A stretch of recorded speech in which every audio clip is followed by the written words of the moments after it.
উন্নয়নের রাজনীতি আবার নতুন করে শুরু হচ্ছে, মুজিববাদকে পুনর্বাসিত হচ্ছে, চাঁদাবাজ দখল রাজনীতির রাজনীতি ফিরে আসতেছে। আমাদেরকে সেই রাজনীতি ঠেকিয়ে দিতে হবে। আমরা মনে করি ফ্যাসিবাদ বিরোধী দলে যে একতা, যে সংহতি বাংলাদেশে তৈরি হয়েছে রাজনৈতিক দল এবং জনগণের মধ্যে, দেশের পক্ষে জনগণের পক্ষে সেই সংহতি ঐক্য আমাদেরকে ধরে রাখতে হবে। কিন্তু তার মানে এই নয় যে আমরা চাঁদাবাজি রাজনীতিকে প্রশ্রয় দেব। প্রিয় সংগ্রামী বন্ধুগণ, আমরা বলেছিলাম বাংলাদেশে প্রত্যেকটা মানুষের মানবাধিকার থাকবে, কোন সন্ত্রাসীকেও বিচার বহির্ভূতভাবে হত্যা করা হবে না। আমার ভিন্ন মতের অধিকারী হলেও আমি তার মানবাধিকারের পক্ষে থাকবো। আমরা দেখেছি যৌথ বাহিনী দ্বারা কয়েকদিন আগে বিএনপির একজন যুবদলের একজন কর্মীকে হত্যা করা হয়েছে। আমরা সেই হত্যার নিন্দা ও প্রতিবাদ জানাই।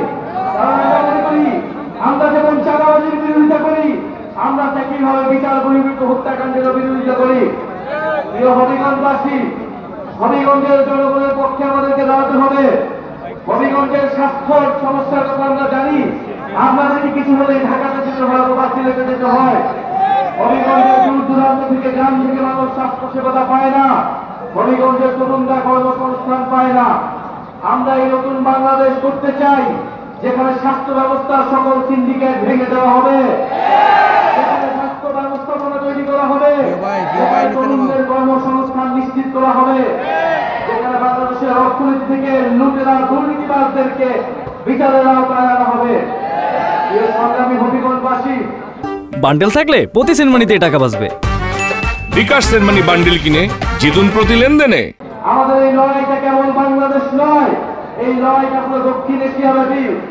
আমরা দেখছি বাংলাদেশের সীমান্তে হত্যা হচ্ছে, বাংলাদেশের সীমান্তে মুসলিম ভারতের মুসলিমদেরকে বাংলাদেশি বলে পুশিং করা হচ্ছে। আমরা তীব্র নিন্দা ও প্রতিবাদ জানাই। বাংলাদেশের প্রতি যে মুসলিম ঘৃণা ভারত রাষ্ট্র, হিন্দুত্ববাদীরা বছরের পর বছর ছড়িয়ে রয়েছে, আমাদের তার বিরুদ্ধে প্রতিরোধ করে তুলতে হবে। পুরো দক্ষিণ এশিয়ায় দলিত মুসলিম নিপীড়িত যত নিগোষ্ঠী রয়েছে সকলের ঐক্য দরকার। এবং আমরা বলতে চাই দক্ষিণ এশিয়ার সকল দলিত মুসলিম এবং নিপীড়িত মানুষের ঐক্য আমরা করে তুলব। বাংলাদেশের মুসলিম দলিত নিপীড়িত হিন্দু মানুষের সংহতি আমরা গড়ে তুলব। জুলাই গণঅভ্যুত্থানে যারা অংশগ্রহণ করেছিলেন, আমাদের নারীরা, আমাদের আরব সমাজ, আমাদের তরুণ প্রজন্ম, আপনাদের উদ্দেশ্যে বলতে চাই, জাতীয় নাগরিক পার্টি শুধু রাজনৈতিক দল নয়, এই দলের নেতৃত্ব গণঅভ্যুত্থানের নেতৃত্ব দিয়েছে।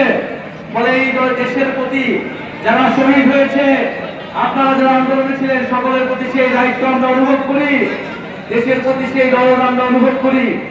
আমরা সেই দায়িত্ব দরদের রাজনীতি দিয়ে বাংলাদেশ এবং হবিগঞ্জের মানুষের মর্যাদা পুনরুদ্ধার করব।